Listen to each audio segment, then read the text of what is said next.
Hello everyone.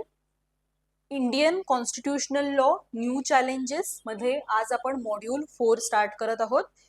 याआधी आपण 3 modules बघितलेले आहेत की इंडियन कॉन्स्टिट्यूशनल लॉच्या समोरचे नवीन नवीन काय चॅलेंजेस आहेत. मग फेडरलिझमच्या संदर्भात असेल, स्टेटच्या संदर्भात असेल, widening power of state in era of liberalisation. So LPG reforms नंतर स्टेटच्या डेफिनेशन मध्ये काय फरक पडला हे आपण मॉड्यूल 1 मध्ये बघितलं होतं. त्यानंतर मॉड्यूल 2 सुद्धा आपण कव्हर केलंय. मॉड्यूल 3 पण झालेला आहे आणि आता आपण मॉड्यूल 4 बघणार आहोत. ठीक आहे. मॉड्यूल 4 मध्ये काय आहे? Separation of powers, stresses and strain, judicial activism and judicial restraint, PIL. So या सगळ्या पब्लिक इंटरेस्ट लिटिगेशन, सो या सगळ्या गोष्टी आपल्याला यामध्ये बघायच्या आहेत. सेपरेशन ऑफ पॉवर्स 3 घटकांमधलं सेपरेशन, लेजिस्लेचर, एक्झिक्युटिव्ह आणि ज्युडिशियरी. सो आणि मग त्यामध्येच ज्युडिशियरीने कशा पद्धतीने ऍक्टिव्हिजम दाखवून लेजिस्लेचरच्या लेजिस्लेचरचं जे काही काम असतं त्यामध्ये ऍक्टिव्ह इन्व्हॉल्वमेंट आपल्याला ज्युडिशियरीची दिसतीये का हे आपण बघणार आहोत. ज्युडिशियल रिस्ट्रेंट असेल आणि PIL पब्लिक इंटरेस्ट लिटिगेशन हे आपण यामध्ये या मॉड्यूल अंडर पाहणार आहोत. त्यानंतर अपॉइंटमेंट ऑफ जजेस, 3 जजेस केस आहेत, 3 केसेस आहेत त्यामध्ये. त्यानंतर ट्रान्सफर अँड रिमूव्हल ऑफ जजेस, अकाउंटेबिलिटी, एक्झिक्युटिव्ह आणि ज्युडिशियरी मधली जी काही अकाउंटेबिलिटी आहे ती, आणि ट्रिब्युनल्स म्हणजे एक प्रकारे काय असतं, जी कोर्टची पॉवर असते ती ट्रिब्युनल्स कडे दिली जाते. सो हे एक प्रकारचं डेलिगेशन आपल्याला म्हणता येईल. So separation of power strict sense मध्ये आहे का इंडियामध्ये? तर तो नाहीये. जसं आपल्याला अमेरिकन कॉन्स्टिट्यूशन मध्ये दिसतं की अमेरिकन कॉन्स्टिट्यूशन मध्ये लेजिस्लेचर, एक्झिक्युटिव्ह आणि ज्युडिशियरी मध्ये स्ट्रिक्ट सेपरेशन ऑफ पॉवर्स आपल्याला दिसून येतं. कायदे मंडळ, कार्यकारी मंडळ आणि न्याय मंडळ.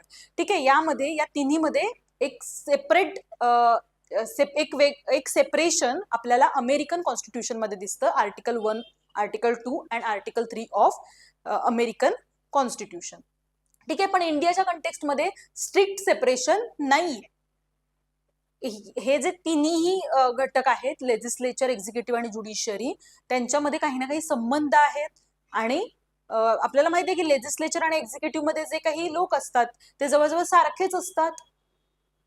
त्यामुळे पार्लमेंटमध्येच बसणारे लोक निर्णय घेत असतात. सो आपल्याला स्ट्रिक्ट सेपरेशन ऑफ पॉवर्स इंडियाच्या कंटेक्स्ट मध्ये दिसून येत नाही. हे आपण बघणार आहोत. Separation of powers he concept आपल्याला माहिती आहे. आता स्ट्रेसेस अँड स्ट्रेन काय आहे ते बघूयात. The doctrine of separation of power is foundational principle of constitutional governance, ensuring that the 3 organs of the state, legislature, executive and judiciary. Doctrine of separation of power एक foundational principal आहे आपल्या constitutional governance मध्ये. कॉन्स्टिट्यूशनला धरून जे governance होणार आहे त्यामधलं एक फाउंडेशनल प्रिन्सिपल आहे. आपण जर आपलं कॉन्स्टिट्यूशन पाहिलं तरी सुद्धा आपल्याला लक्षात येईल की ह्या तीनही मधलं एक सेपरेशन आणि सेपरेट पार्ट्स आपल्या कॉन्स्टिट्यूशन मध्ये दिसून येतात. Legislature, state legislature, executive, state executive, judiciary आणि मग ज्युडिशियरीमध्ये सुद्धा हायकोर्ट, सुप्रीम कोर्ट, हे सगळ्या गोष्टींमध्ये आपल्याला काय दिसून येतं? एक कॉन्स्टिट्यूशनल गव्हर्नन्स दिसून येतं. आणि हे तीनही ऑर्गन्स, लेजिस्लेचर, एक्झिक्युटिव्ह आणि judiciary, function within their own spheres. हे तीनही ऑर्गन्स आपल्याला त्यांच्या स्पियर्स मध्ये काम करताना दिसून येतात. Although the constitution does not provide a strict separation as in American model. जसं मी म्हटलं की अमेरिकन मॉडेलमध्ये एक स्ट्रिक्ट सेपरेशन किंवा स्ट्रिक्ट सेपरेशन आपल्याला दिसून येतं एक, तर ते इंडियन कॉन्स्टिट्यूशन मध्ये आपल्याला दिसून येत नाही. It incorporates the principle through structural provisions and functional demarcation. Structural काही प्रोव्हिजन्स आहेत आणि फंक्शनल डिमार्केशन आहे, त्यामध्ये आपल्याला हे सेपरेशन ऑफ पॉवर्स दिसतं. The supreme court in Kesavananda Bharati versus state of Kerala 1973. आपल्याला माहिती आहे बेसिक स्ट्रक्चर डॉक्ट्रिनची ही केस आहे ज्यामध्ये बेसिक स्ट्रक्चर डॉक्ट्रिन इव्हॉल्व्ह झालं होतं 1973 ची. Kesavananda Bharati very important judgment. आपण LLM मध्ये आलेलो आहोत त्यामुळे केशवानंद भारती माहित नाही असं असणारच नाहीये. It held that separation of powers form part of basic structure of the constitution. या केसमध्ये सांगण्यात आलं होतं की बेसिक स्ट्रक्चर आहे separation of powers. Separation of powers हे इंडियन कॉन्स्टिट्यूशनचं एक बेसिक स्ट्रक्चर आहे. ठीक आहे. However, modern governance requires overlap leading to checks and balances. तरी सुद्धा जर आपण पाहिलं की हे जे मॉडर्न गव्हर्नन्स आहे त्यामध्ये तुम्ही स्ट्रिक्ट सेपरेशन घेऊन चालू शकत नाही, तिथे ओव्हरलॅपिंग होणार आहे. त्याचबरोबर leading to checks and balance एक ऑर्गन आहे गव्हर्नन्सचा की लेजिस्लेचर, तर त्याच्यावरती सुद्धा चेक्स अँड बॅलन्स कोणीतरी ठेवायला हवंय ज्युडिशियरीने.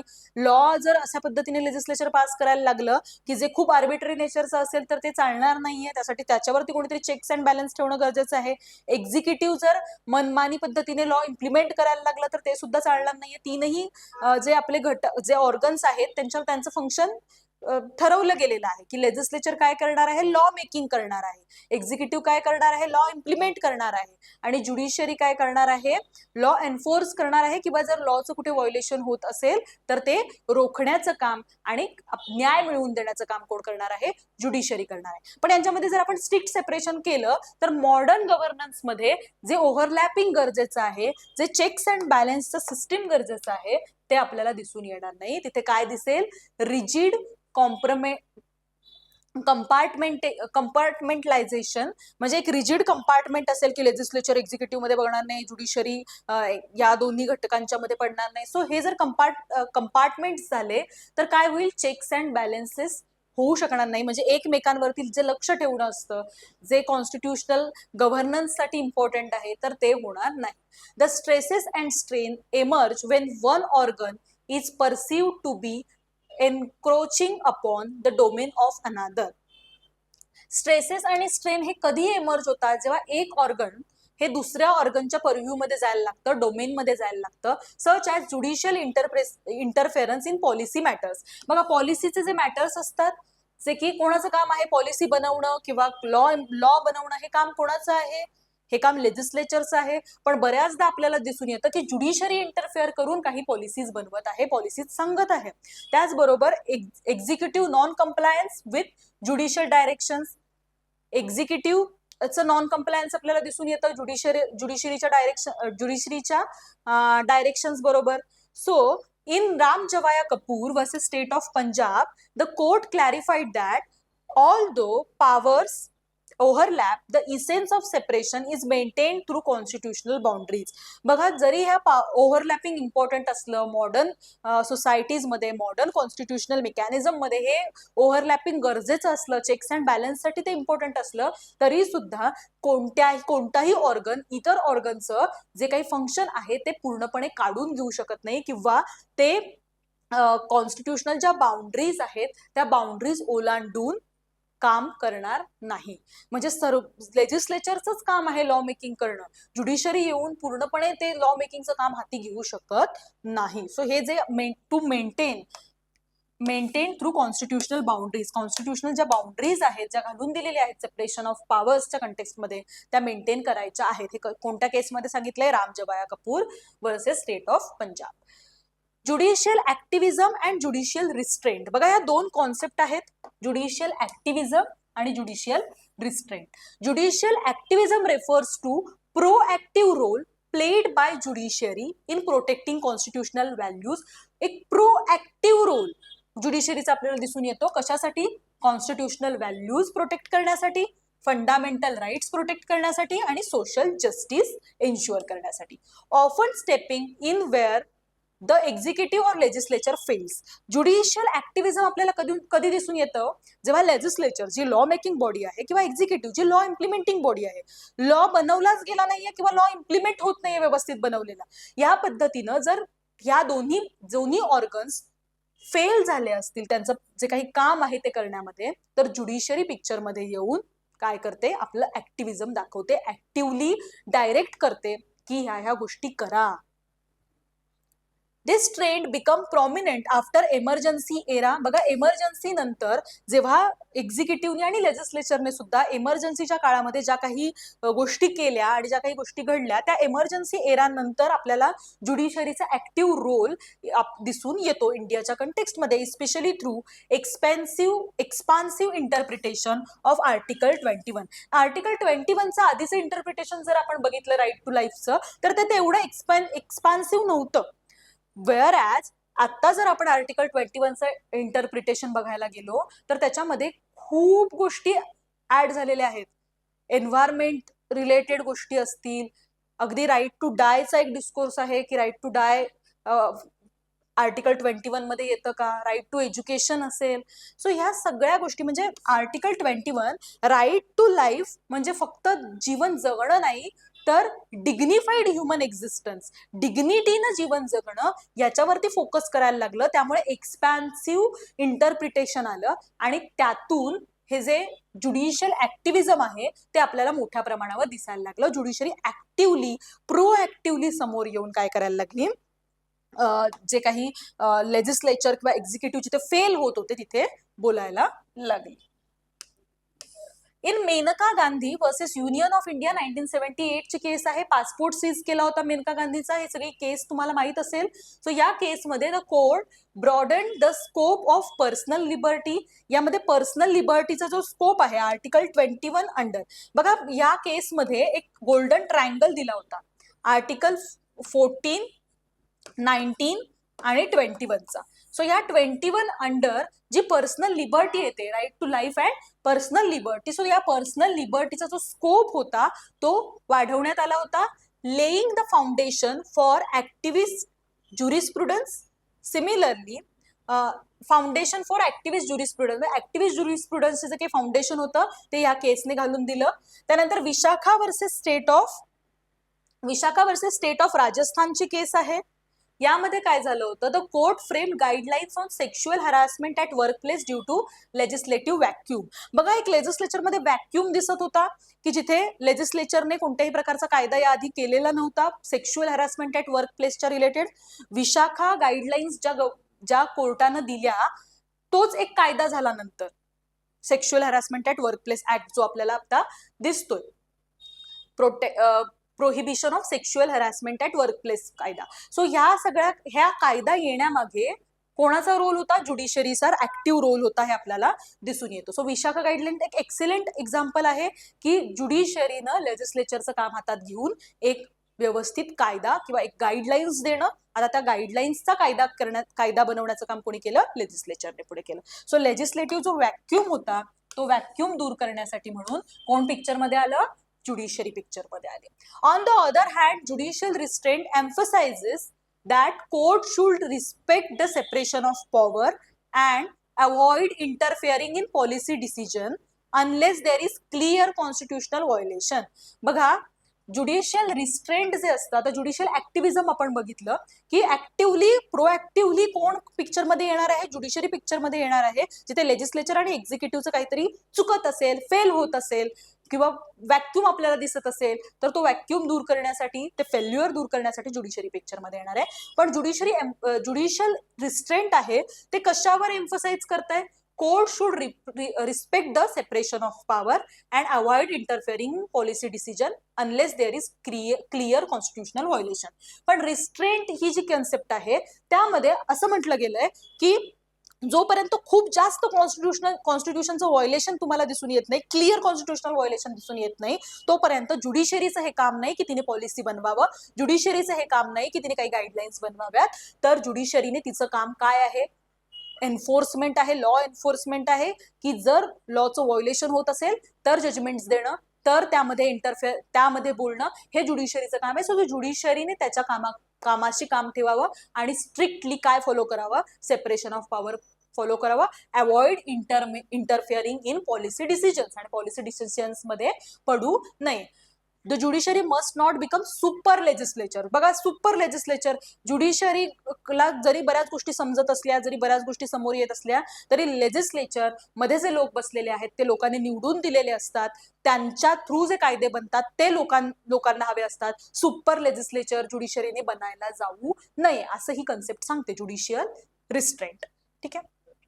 In divisional manager Aravali golf club versus Chander Hass 2008 ची ही केस आहे. कोर्टने वॉर्न केलं होतं against excessive judicial activism and stressed that जजेस should not encroach upon executive functions. कोर्टाने सांगितलं होतं की हे जे एक्सेसिव्ह ज्युडिशियल ऍक्टिव्हिझम होत आहे, जिथे तिथे जे काही प्रोएक्टिव्ह मेजर्स घेतले जात आहेत, ज्युडिशियरी स्वतःला सुप्रीम समजून सुपर लेजिस्लेचर गोष्टी करायला लागले, लेजिस्लेटिव्ह गोष्टी करायला लागली, तर ते थांबवलं गेलं पाहिजे. आणि जे जजेस आहेत त्यांनी कोणत्याही प्रकारे जे एक्झिक्युटिव्हचं फंक्शन आहे, लॉ एन्फोर्समेंटचं फंक्शन आहे, लॉ एन्फोर्समेंटचं फंक्शन आहे, तर ते फंक्शन परफॉर्म करायला जाऊ नये. Thus the balance between activism and restraint is essential for democratic stability. So आता आपण ह्या दोन्ही कन्सेप्ट बघितल्या, काय आहे ज्युडिशियल ऍक्टिव्हिझम, काय आहे तेही बघितलं, आणि ज्युडिशियल रिस्ट्रेंट काय आहे तेही बघितलं.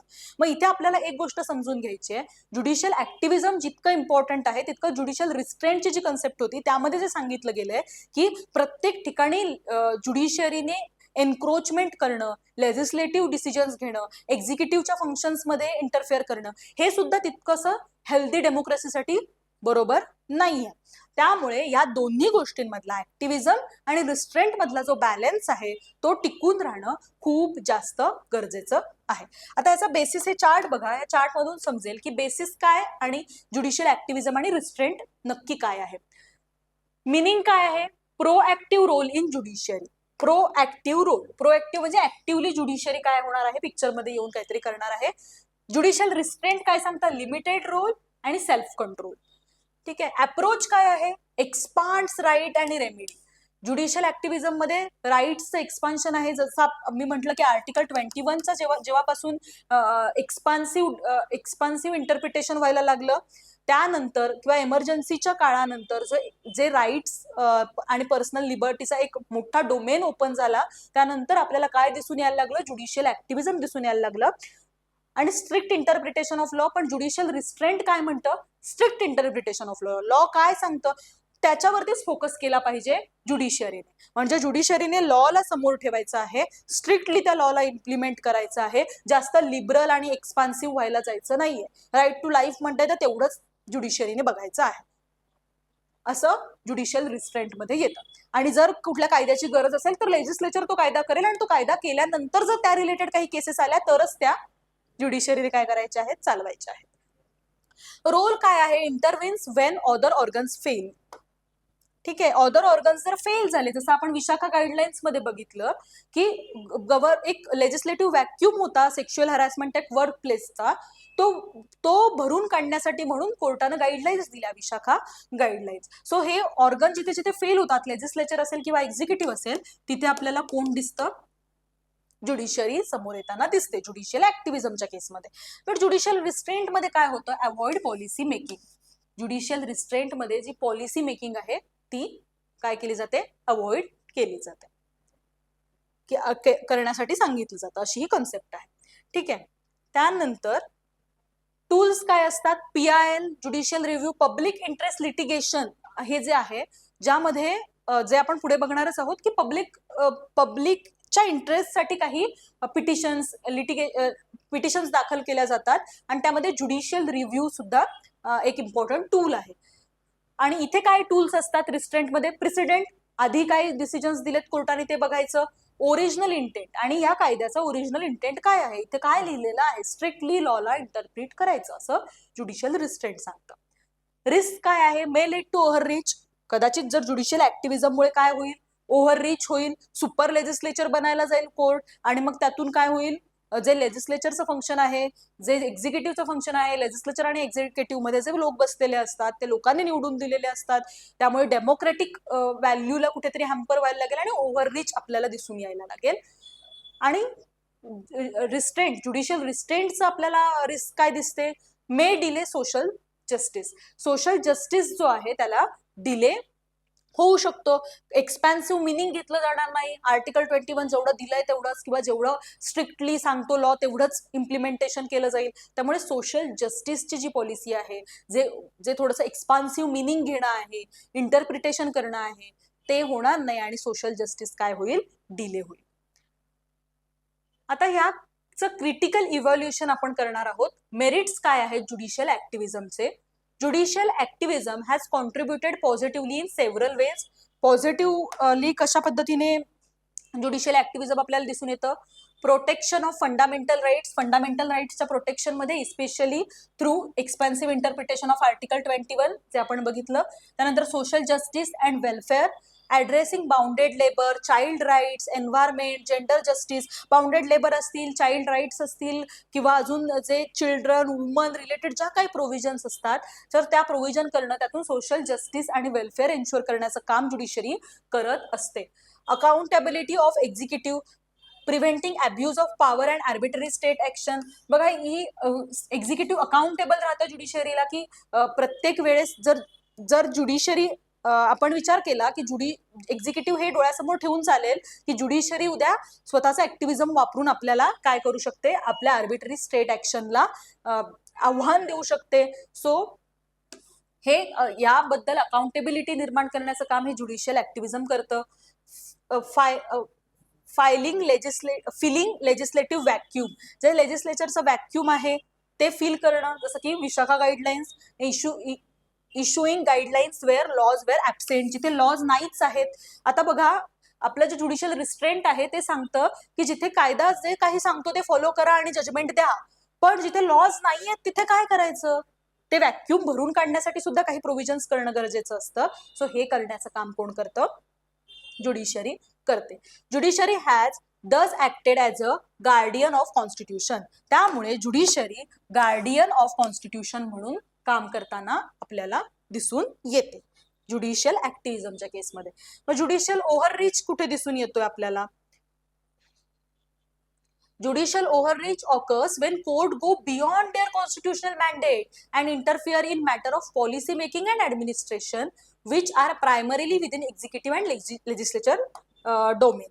बघा, ओव्हररीच कुठे होणार आहे? ऍक्टिव्हिझम करता करता ज्युडिशरी एकदम जे कोर डोमेन आहेत लेजिस्लेचर आणि एक्झिक्युटिव्हचे त्यामध्ये उतरून पॉलिसी मेकिंग करायला लागलं, ऍडमिनिस्ट्रेटिव्ह डिसिजन्स घ्यायला लागलं. म्हणजे ते काय करतंय, प्रायमरली जे फंक्शन्स एक्झिक्युटिव्ह आणि लेजिस्लेचरने करायला हवेत ते करायला लागलेलं आहे. तर ते काय होणार आहे, ज्युडिशियल ओव्हररीच होणार आहे.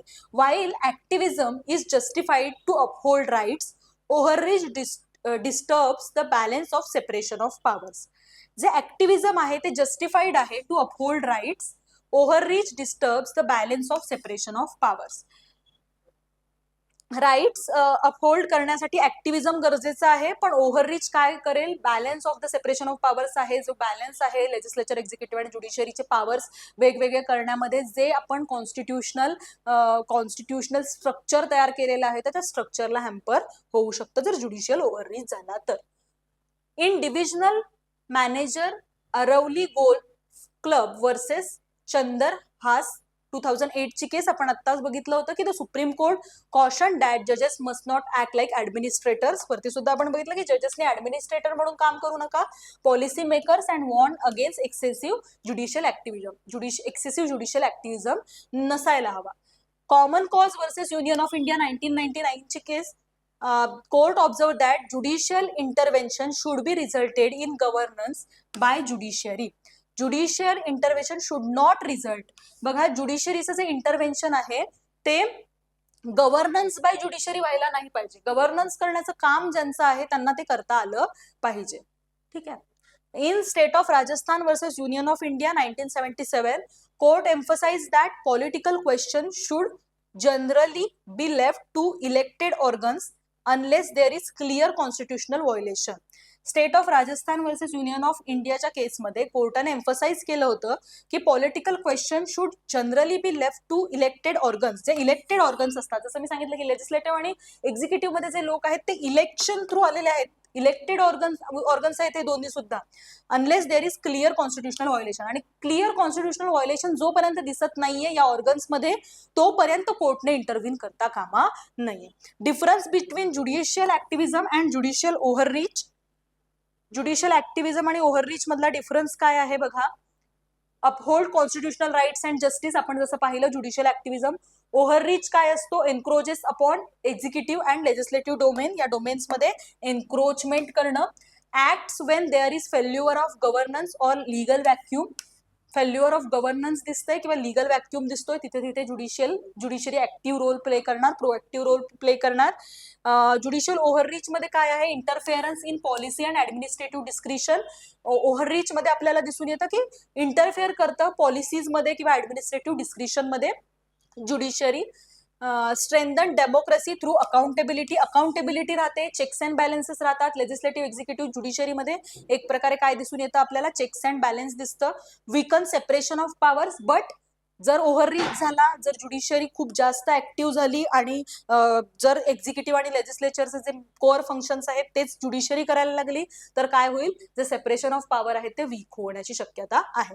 ऍक्टिव्हिझमचं एक्झाम्पल आहे विशाखा गाईडलाईन्स आणि ओव्हररीचचे एक्झाम्पल आहे कोर्ट डिक्टेटिंग गव्हर्नन्स डिसिजन्स. गव्हर्नन्सचे जे डिसिजन्स असतात जे प्रायमरली एक्झिक्युटिव्हने आणि लेजिस्लेचरने मिळून घ्यायचे असतात, सो ते डिसिजन्स जर ज्युडिशरी घ्यायला लागली तर ते काय होणार आहे, ज्युडिशियल ओव्हररीच होणार आहे. पब्लिक इंटरेस्ट लिटिगेशन हा आपला सिलेबस मधला नेक्स्ट पॉइंट आहे. पब्लिक इंटरेस्ट लिटिगेशन PIL आणि त्याचे इम्प्लिकेशन्स आपण इथे बघणार, त्याचं इम्प्लिमेंटेशन आपण इथे बघणार आहोत. Public interest litigation has been the chief instrument of judicial activism in India. Judicial activismचं एकदम चीफ इन्स्ट्रुमेंट किंवा टूल जर आपण म्हटलं तर ते आहे PIL, Public Interest Litigation. Traditionally, only an aggrieved person could approach courts, but since 1979, the Supreme Court allowed public-spirited individuals and organizations to file petitions on behalf of disadvantage group. बघा 1979 पर्यंत ज्याच्यावरती अन्याय झालेला आहे, जी अग्रीव्ड पार्टी आहे तीच कोर्टात जाऊ शकत होती. ठीक आहे, पण त्यानंतर आपल्याला कोर्टानं एक पब्लिक स्पिरिटेड इंडिव्हिज्युअल्स म्हणजे ज्यांना वाटतं की लोकांचं कल्याण व्हावं, लोकांचं भलं व्हावं, मग ते एनजीओज असू शकतात किंवा काही इंडिव्हिज्युअल्स सुद्धा असू शकतात की ज्यांच्यामध्ये पब्लिक स्पिरिट आहे किंवा ऑर्गनायझेशन्स, त्या पिटिशन्स फाईल करू शकतात डिसएडव्हान्टेज ग्रुप्सच्या बिहाफमध्ये.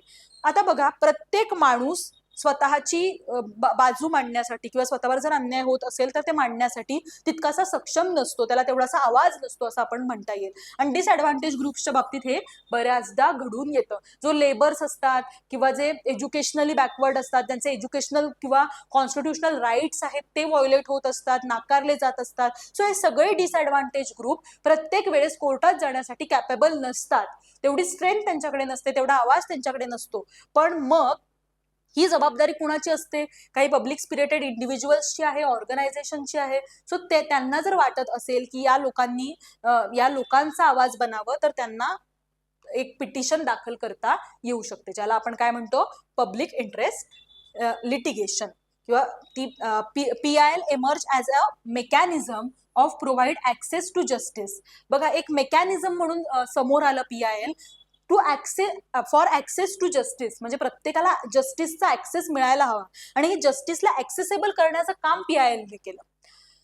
आतापर्यंत जो जस्टिस ट्रॅडिशनली फक्त अग्रीव्ड पार्टी जाऊन जस्टिस सीक करू शकत होती, तिथे आता कोण ते जस्टिस घेऊ शकतंय किंवा जस्टिससाठी आपली पिटिशन दाखल करू शकतंय, जे पब्लिक स्पिरिटेड इंडिव्हिज्युअल्स आहेत किंवा ऑर्गनायझेशन्स आहेत त्या सुद्धा करू शकतायत. त्यामुळे ऍक्सेस टू जस्टिस इझी झाला. कोणासाठी? पुअर पीपलसाठी, प्रिझनर्ससाठी. बघा, प्रिझनर्सच्या राईट्सचा सुद्धा खूप मोठं व्हायोलेशन होत होतं.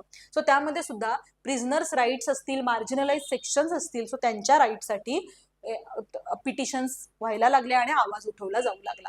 Cases like Hussainara Khatoon versus state of Bihar recognize the right of speedy trial. बघा, ट्रायल्सच होत नाहीत आणि वर्षानुवर्ष लोक खितपत पडलेली असतात प्रिझन्समध्ये, ट्रायल्सच होत नाहीत.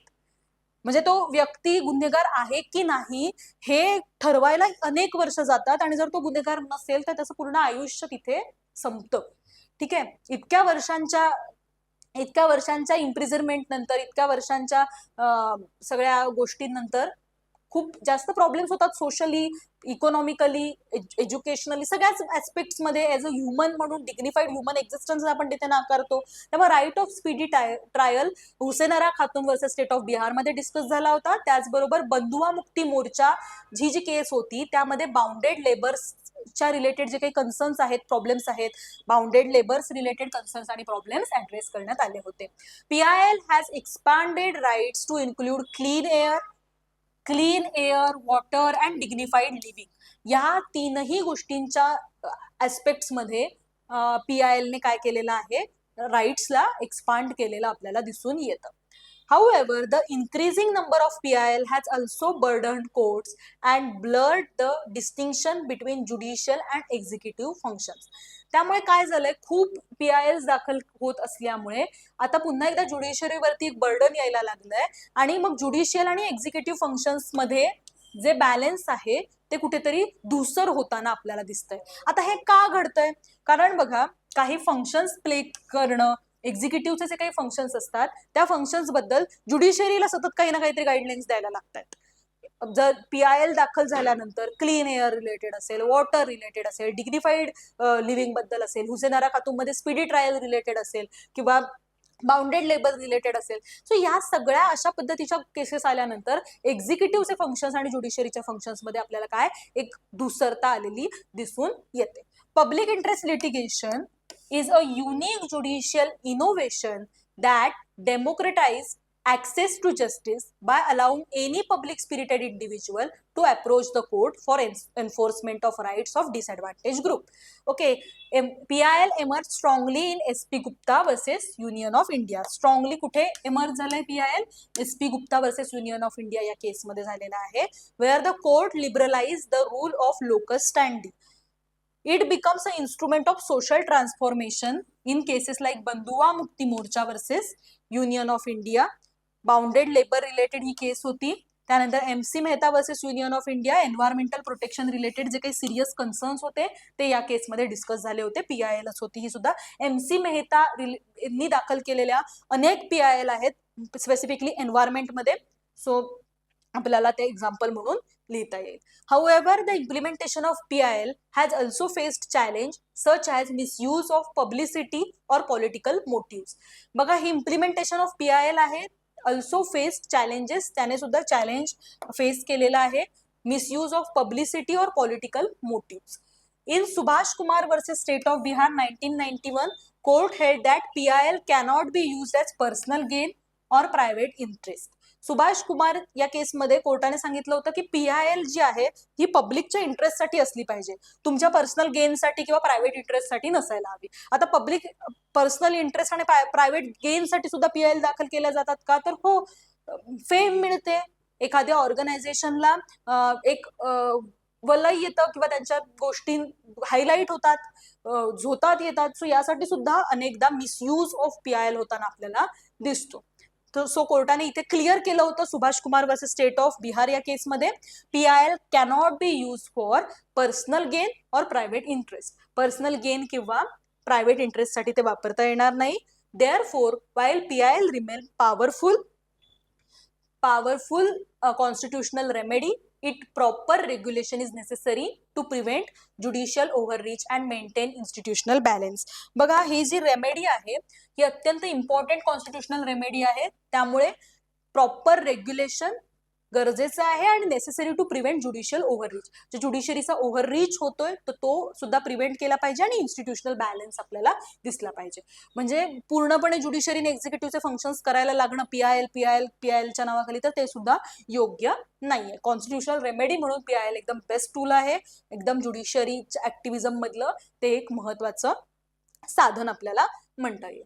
आता फीचर्स काय आहेत बघा, ट्रॅडिशनल केस आणि PIL मध्ये आपल्याला एक डिफरन्स बघायचा आहे.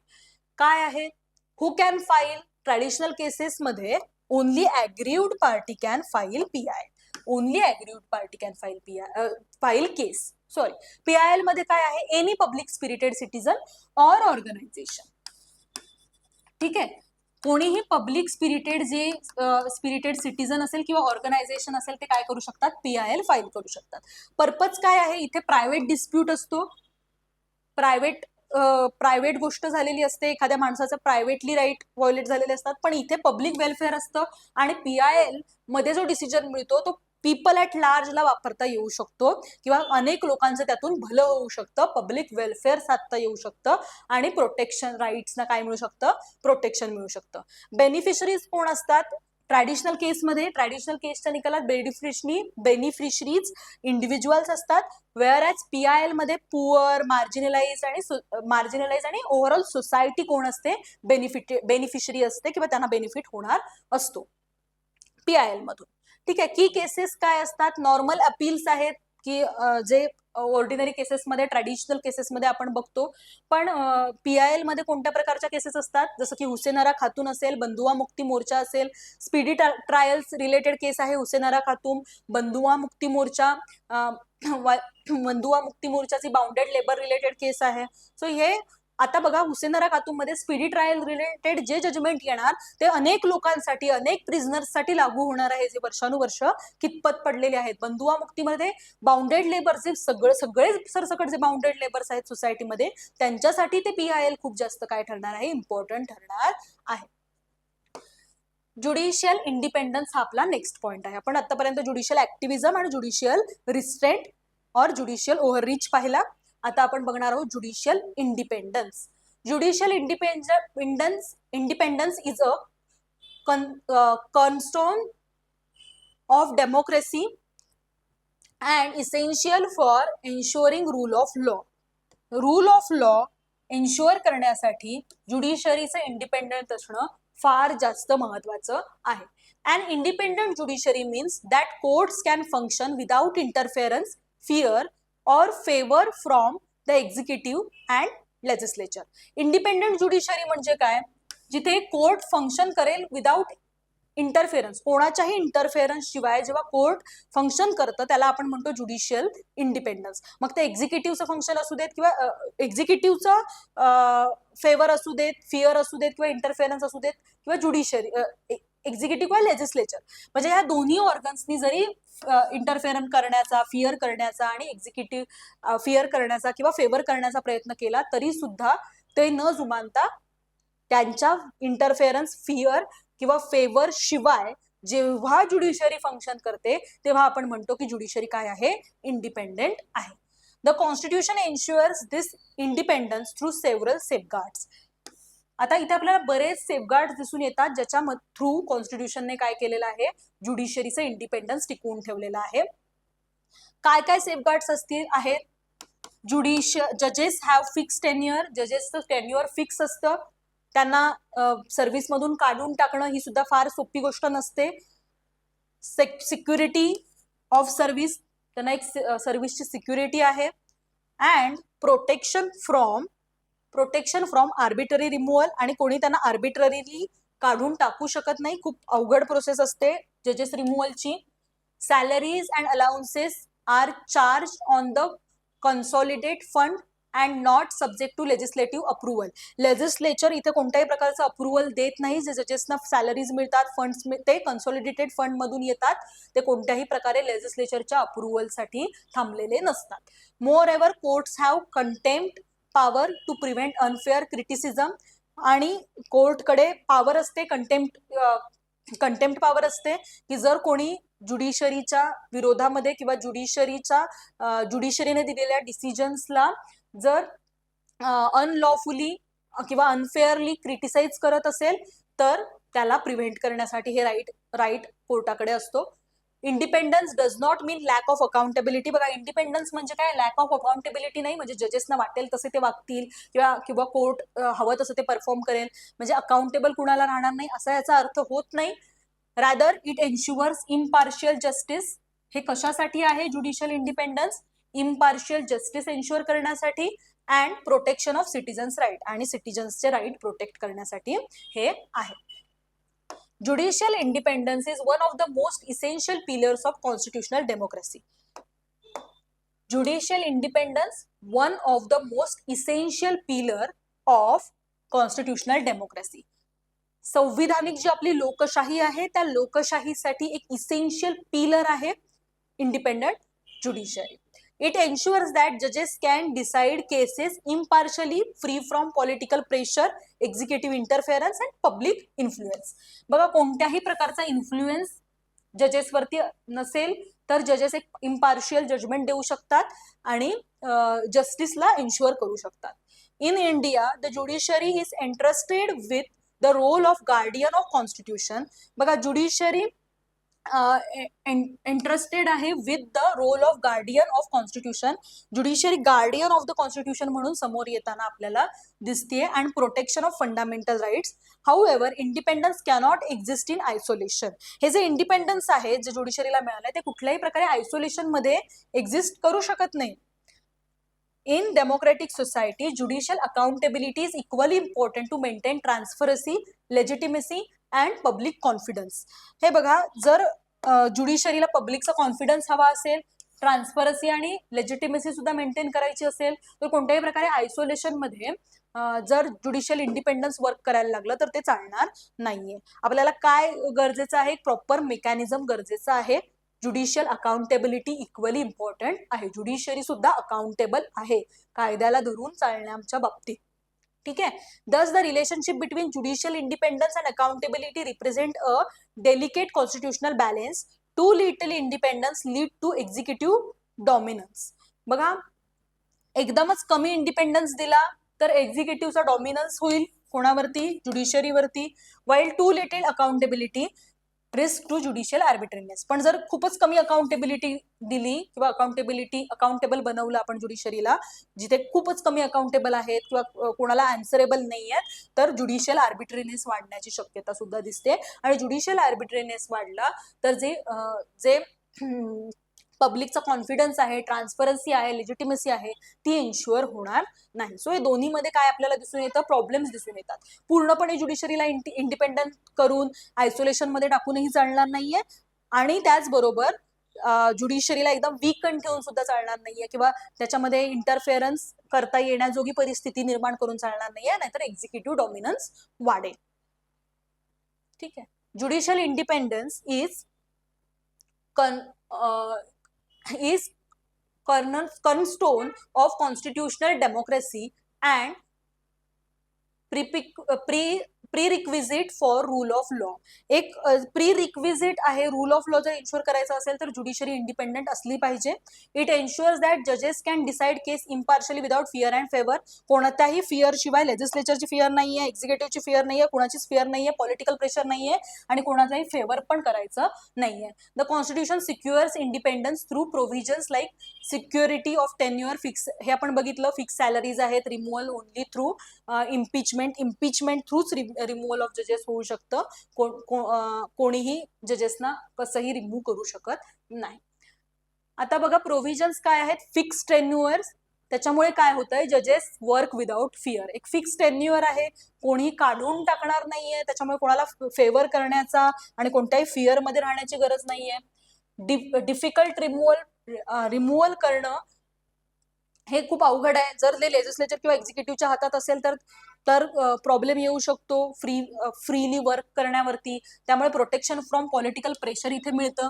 Salary charge on consolidate fund. आपण बघितलं की कन्सॉलिडेटेड जो फंड असतो त्यातून सॅलरी चार्ज होते. कोणत्याही प्रकारे लेजिस्लेटिव्ह फंड घ्यावा लागत नाही, किंवा लेजिस्लेचरने पास केल्यानंतर अप्रुव्हल्स लेजिस्लेचरचे लागत नाहीत. फायनान्शियल सिक्युरिटी यातून एन्शुअर होते. कंटेम्प्ट पॉवर आहेत. अनड्यू जे क्रिटिसिझम होतं किंवा इंटरफेरन्स केला जातो कोर्टाच्या डिसिजन्स मध्ये, तो कंटेम्प्ट ऑफ कोर्ट मानला जातो. सो या सगळ्या पॉवर्स आपल्याला दिसून येतात की ज्याच्यामध्ये ज्युडिशियल इंडिपेंडन्स दिसून येतं. आता बघा, ज्युडिशियल इंडिपेंडन्सचाच एक महत्वाचा पार्ट आहे जो आपण बघितलं, appointment, transfer and removal of जजेस. कशा पद्धतीने अपॉइंटमेंट केल्या जातात, कशा पद्धतीने ट्रान्सफर होते, आणि रिमूव्हल ऑफ जजेसच्या काय प्रोव्हिजन्स आहेत ते आपल्याला बघायचं आहे. यातून काय साध्य होतं? तर ज्युडिशियल इंडिपेंडन्स साध्य होतं. ज्युडिशियरी लेजिस्लेचर आणि एक्झिक्युटिव्ह पासून इंडिपेंडंट राहते. त्याच्या फिअर आणि फेवर मध्ये राहण्यासाठी म्हणून धडपड नसते, किंवा फिअर नसते कोणत्याही प्रकारचा, आणि फेवरही नसतो. Appointment of judges in India has been a major constitutional issue because it directly affects judicial independence. जजेसची G appointment आहे ती मेजर कॉन्स्टिट्युशनल इश्यू आहे, कारण डायरेक्टली अफेक्ट ज्युडिशियल इंडिपेंडन्स, आणि हे अपॉइंटमेंट जे आहे ते डायरेक्टली अफेक्ट करते ज्युडिशियल इंडिपेंडन्सला. कशा पद्धतीने? Initially under article 124 and 217, judges of Supreme Court 124 and High Court 217 were appointed by President after consultation with Chief Justice of India. President after consultation with Chief Justice of India. However, the meaning of consultation become controversial.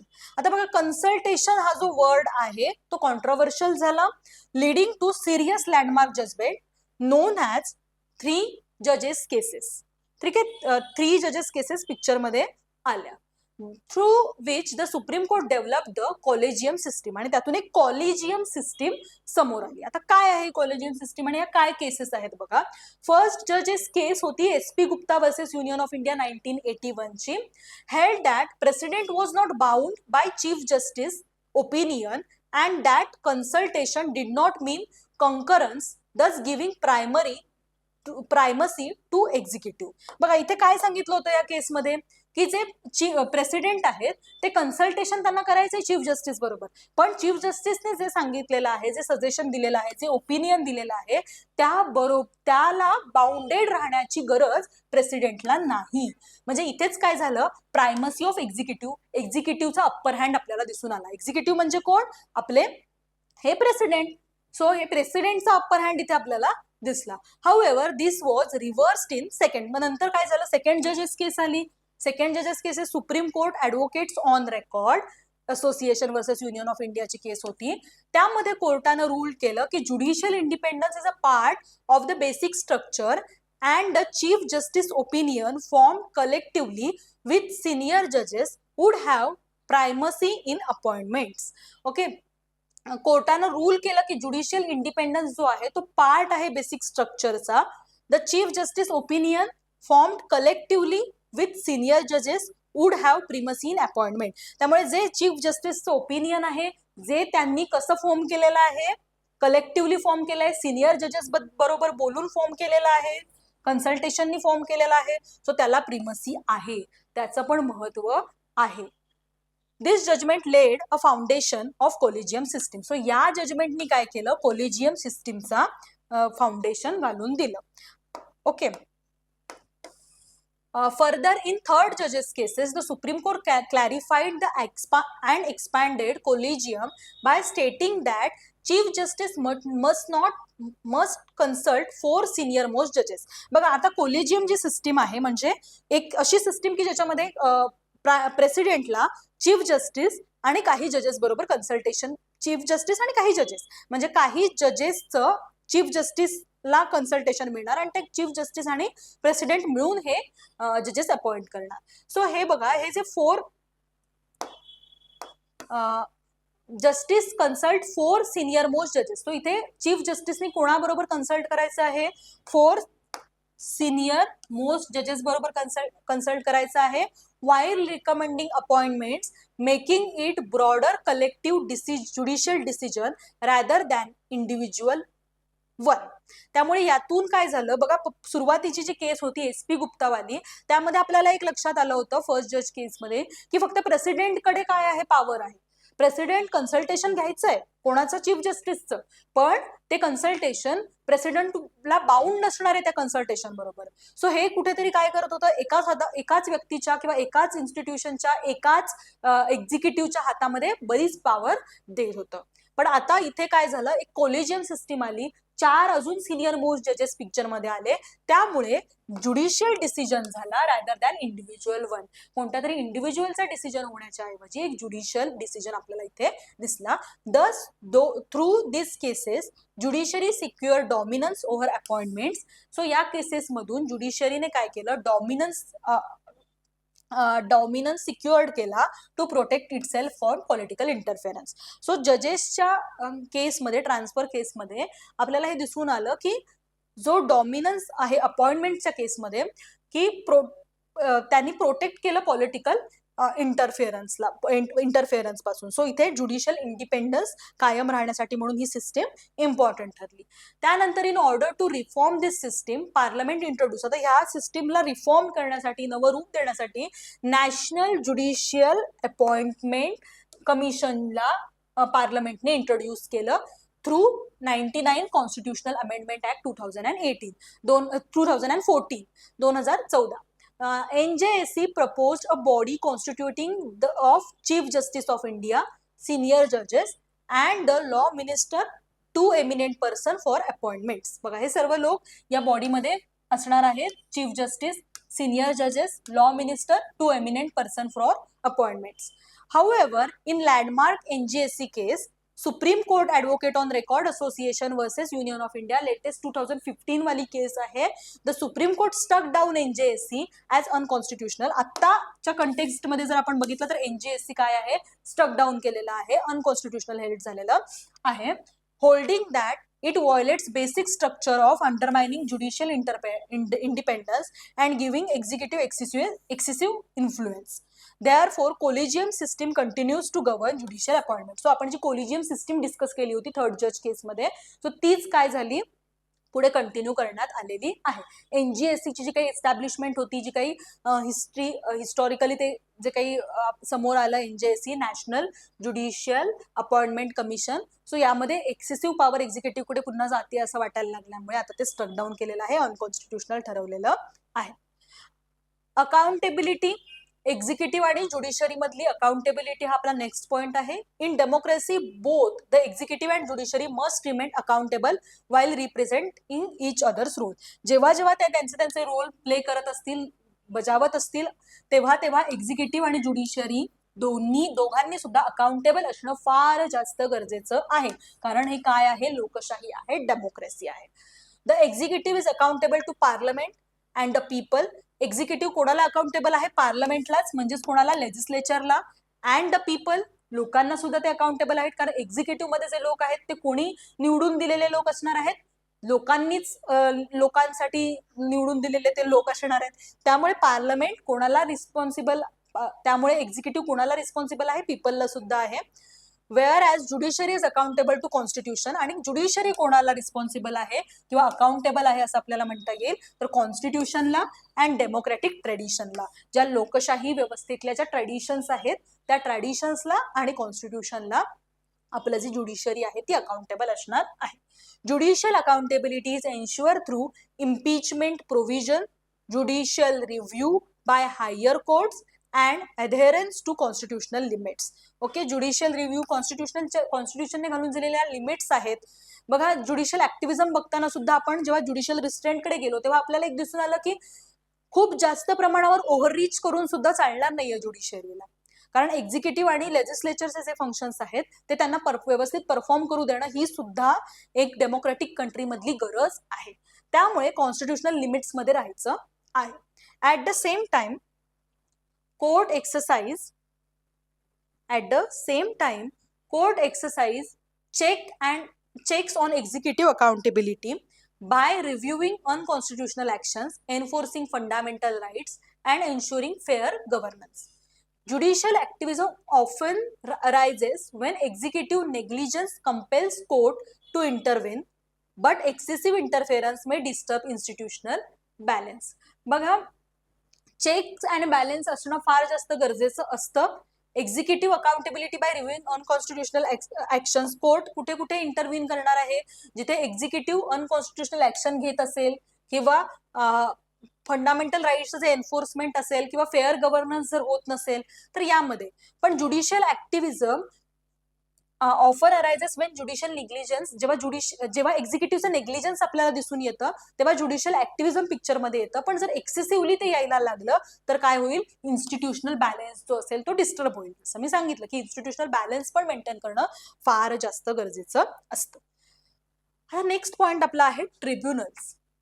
Okay, tribunals are specialised quasi judicial bodies. Specialised quasi judicial body established to deal with specific matters such as administrative dispute, taxation, labor issues and service matters. Tribunals काय असतात, क्वाझी judicial bodies असतात. बघा, ज्युडिशरीवरती खूप जास्त प्रमाणावर stress येतो, खूप जास्त केसेस, खूप जास्त प्रमाणावरती लोड येणं ही खूप कॉमन गोष्ट आहे. आपल्याला माहिती आहे की स्पीडी ट्रायल्स का होत नाहीत, कारण ज्युडिशरी ऑलरेडी ओव्हरबर्डन आहे, खूप बर्डन आहे ज्युडिशरीवरती. सो ते बर्डन कमी करण्याची पण गरज आहे. त्यासाठी पिक्चरमध्ये येतात ते आहेत ट्रिब्युनल्स. ठीक आहे, आता हे ट्रिब्युनल्स जे असतात ते ऍडमिनिस्ट्रेटिव्ह ट्रिब्युनल्स असू शकतात, जसे की टॅक्सेशन रिलेटेड ट्रिब्युनल, म्हणजे लेबर इश्यूज झाले, टॅक्सेशन रिलेटेड आहे, लेबर इश्यूज आहेत, लेबर इश्यूज झाले तर त्या ट्रिब्युनलकडेच जायचं. किंवा सर्व्हिस मॅटर रिलेटेड काही ट्रिब्युनल्स असू शकतात.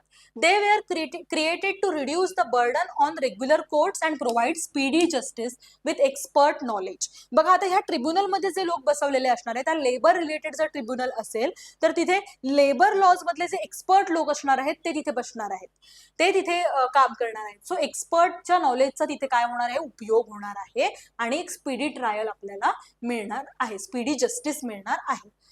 Examples include national green tribunal, NGT. आपल्या सर्वांना माहिती आहे नॅशनल ग्रीन ट्रिब्युनल कशासाठी, एन्व्हायरमेंट रिलेटेड जे काही डिस्प्यूट्स असतात ते specific environment related disputes handle करण्यासाठी national NGT national green tribunal समोर आलं आणि ते काम करताना आपल्याला दिसून येतं. सेंट्रल ऍडमिनिस्ट्रेटिव्ह ट्रिब्युनल असेल CAT tribunal play an important role in modern governance but concerns have been raised regarding their independence, executive control over appointments and lack of judicial safeguards.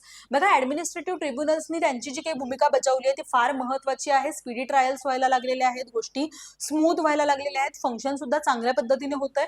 पण याच बरोबर काय गोष्टींमध्ये कन्सर्न आपल्याला दिसून येतो, इंडिपेंडन्स रिलेटेड जे ट्रिब्युनल्स आहेत त्यांचा independence, executive control over appointments, एक्झिक्युटिव्हचा एक कंट्रोल आपल्याला अपॉइंटमेंट्स वरती दिसून येतो ट्रिब्युनलच्या, त्यामुळे लॅक ऑफ ज्युडिशियल सेफगार्ड सुद्धा आपल्याला इथे दिसतात. Therefore tribunals must function fairly while maintaining the principle of judicial independence and the rule of law. So tribunals जेव्हा फंक्शन करतात तेव्हा त्यांनी प्रिन्सिपल ऑफ ज्युडिशियल इंडिपेंडन्स आणि रूल ऑफ लॉ सुद्धा मेंटेन केलं पाहिजे.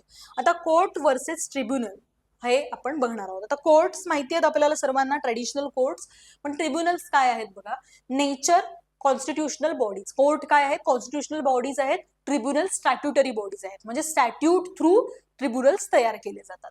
ठीक आहे, कोर्ट्स काय आहेत, कॉन्स्टिट्यूशन मध्ये मेन्शन आहे हायकोर्ट, सुप्रीम कोर्ट, ठीक आहे, तो हे झाले कोर्ट्स. पण ट्रिब्युनल्स काय असतात, एक स्पेसिफिक स्टॅट्यूट असतो, national green tribunal act. So या green tribunal act under establish झालेलं ट्रिब्युनल कोणतं आहे, NGT. ठीक आहे, एक्सपर्टीज, जनरल लिगल इश्यूज, सगळ्या प्रकारचे लिगल इश्यूज कोर्टमध्ये हँडल केले जातात. जनरल लिगल इश्यूज ट्रिब्युनल्स मध्ये स्पेशलाइज मॅटर्सच हँडल होतात. जसं की NGT बद्दल आपण बोलतोय, नॅशनल ग्रीन ट्रिब्युनल मध्ये एन्व्हायरमेंट रिलेटेड मॅटर्सच डील केले जाणार आहेत. कोणतेही मॅटर्स तिथे घेऊन जाता येणार नाहीत, वेळाच कोर्टामध्ये आपण ते घेऊन जाऊ शकतो. Examples, supreme court, high court, district court, आपल्याला माहिती आहे ना हे कॉन्स्टिट्यूशन मध्ये दिलेले आहेत, त्यामुळे ह्या काय आहेत, कॉन्स्टिट्युशनल बॉडीज आहेत. ट्रिब्युनल्स कॉन्स्टिट्यूशन मध्ये याचा उल्लेख नसला तरी सुद्धा हे special act through NGT, CAT हे आपल्याला समोर दिसतात. पर्पज काय आहेत, रेग्युलर जस्टिस डिलिव्हरी, रेग्युलरली जे काही जस्टिस व्यवस्थित ज्या स्पीडने पेसने चाललेलं असतं त्या स्पेसने होणार. इथे काय आहे, स्पीडी आणि एक्सपर्ट जस्टिस मिळतं. हे सर्व आपण या पॉइंट अंडर बघितलं. हे आपलं 4th मॉड्यूल मधलं फर्स्ट पॉइंट, म्हणजेच आपल्या ओव्हरऑल सिलेबस मधला 9th पॉइंट होता. 10th पॉइंटचा आपला सिलेबस आहे, 9वा पॉइंट आता आपण कव्हर केलेला आहे. आता लास्ट पॉइंट बाकी आहे 10th पॉइंट, जो की कशाच्या संदर्भात आहे, डेमोक्रेटिक प्रोसेसच्या रिलेटेड आहे. डेमोक्रेटिक प्रोसेस खूप जास्त इम्पॉर्टंट आहे. जसं की आपण न्यू चॅलेंजेस बघतोय, तो न्यू चॅलेंजेस मध्ये डेमोक्रेटिक प्रोसेसेस वरती सुद्धा काही इम्पॅक्ट होतो. Nexus of politics with criminal, जे पॉलिटिक्सचा क्रिमिनल बरोबर काही संबंध वगैरे आपल्याला दिसून येतो, आणि हे इलेक्टोरल रिफॉर्म्स वगैरे आपल्याला बघायचे आहेत. ते आपण नेक्स्ट लेक्चरमध्ये बघूयात. आता आपण जे बघितलं ते होतं judiciary separation, basically separation of powers आपण बघितलं, लेजिस्लेटिव्ह, एक्झिक्युटिव्ह आणि ज्युडिशरी, कायदे मंडळ, कार्यकारी मंडळ आणि न्याय मंडळ, याच्यामध्ये काहीतरी कॉन्स्टिट्यूशनने काय केलेलं आहे, डिस्टिंग्विश केलेलं आहे आणि प्रत्येक ऑर्गनला आपले आपले फंक्शन्स नेमून दिलेले आहेत. अमेरिकेमध्ये या ऑर्गन्स मधलं जे सेपरेशन आहे ते स्ट्रिक्ट आहे, इंडियामध्ये तसं नाहीये. ओव्हरलॅपिंग आपल्याला दिसून येतं, चेक्स अँड बॅलन्स दिसून येतात, आणि मॉडर्न गव्हर्नन्स मध्ये हे चेक्स अँड बॅलन्स असणं फार जास्त गरजेचं सुद्धा असल्याचं आपल्याला दिसून येतं. ओके, पण हे सगळं करत असताना कुठेतरी ज्युडिशरीचा ओव्हररीच व्हायला नकोय. त्यानंतर आपण ज्युडिशियल ऍक्टिव्हिजम आणि ज्युडिशियल रिस्ट्रेंट या दोन्ही कॉन्सेप्ट बघितल्या. त्यानंतर ज्युडिशियल ओव्हररीच बघितलं, ज्युडिशरी कुठेही ओव्हररीच करणार नाही यासाठी मेजर्स घेतले गेले पाहिजेत ज्युडिशरीकडून, आणि एक्झिक्युटिव्ह आणि लेजिस्लेचरचे जे काही फंक्शन्स आहेत ते त्यांना व्यवस्थित करू दिले पाहिजेत. त्यानंतर एक्झिक्युटिव्ह आणि लेजिस्लेचरने सुद्धा अनकॉन्स्टिट्युशनल गोष्टी करायच्या नाहीयेत, नाहीतर ज्युडिशरी पिक्चरमध्ये येऊन त्यांना सुद्धा काय करणार आहे, त्यांना सुद्धा जागा करणार आहे बेसिकली. ठीक आहे, त्यानंतर आपण बघितलं PIL पाहिलं, पब्लिक इंटरेस्ट लिटिगेशन. PILचा जो काही डोमेन आहे जो आता खूप जास्त मोठ्या प्रमाणावर यूज केला जातोय, इमर्जन्सी नंतर आपल्याला मोठ्या प्रमाणात PILs दिसले आणि आर्टिकल 21चं जे एक्सपान्सिव्ह मिनिंग आपण घ्यायला लागलेलो आहोत, एक्सपान्शन झालेलं आहे आर्टिकल 21च्या कंटेक्स्टमध्ये, ज्याच्यामध्ये अनेक गोष्टी इन्क्लूड व्हायला लागल्यात. Right to life includes dignified human existence. So dignity सुद्धा त्याच्यामध्ये, डिग्निटीच्या रिलेटेड ज्या काही गोष्टी आहेत, एअर, वॉटर, पोल्युशन रिलेटेड किंवा एन्व्हायरमेंट, सगळ्या गोष्टी त्याच्यामध्ये यायला लागलेल्या आहेत. सो PIL आपण पाहिलं, हुसेनरा खातून, बंधुआ मुक्ती मोर्चा केसेस पाहिल्या, आणि आता त्याच्यानंतर आपण पाहिलं ते म्हणजे NJSC पाहिलं, जजेसच्या ट्रान्सफर केसेस पाहिल्या, SP गुप्तापासून ते ॲडव्होकेट्स ऑन रेकॉर्ड पर्यंतच्या ज्या काही केसेस होत्या त्यामध्ये आपल्याला एक गोष्ट लक्षात आली की NJSC म्हणून एक स्थापन करण्यात आलं होतं कमिशन, पण ते आता अनकॉन्स्टिट्युशनल ठरवलं आणि आता परत एकदा कोलेजियम सिस्टीमच आपण वापरत आहोत. तर या रिलेटेड जे कॉन्स्टिट्युशनल आर्टिकल्स आहेत ते एकदा तुम्ही बेअर ॲक्टमधून वाचून घ्यायचे आहेत. त्यानंतर आपण ट्रिब्युनल्स पाहिले.